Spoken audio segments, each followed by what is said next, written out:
habe ich meinen Sprinter hier nach Waldbröl-Hermesdorf gebracht, weil er zur Inspektion muss. Und dabei habe ich mir gedacht, mache ich mal eine schöne Runde. Ich habe 3 Stunden Zeit, da kommen einiges an Kilometer zusammen.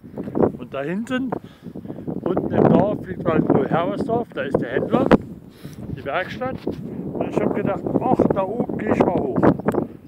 Ja, und es ist herrlich. Es geht ein leichter Wind, ich hoffe, ihr könnt mich hören. Es ist zwar nicht wie in den Bergen, in den Alpen oder so, aber schon ein bisschen annähernd so. Mir geht's gut. Leider fehlen mir nur 2 Personen, beziehungsweise Claudia und Valles. Dann wäre das hier perfekt.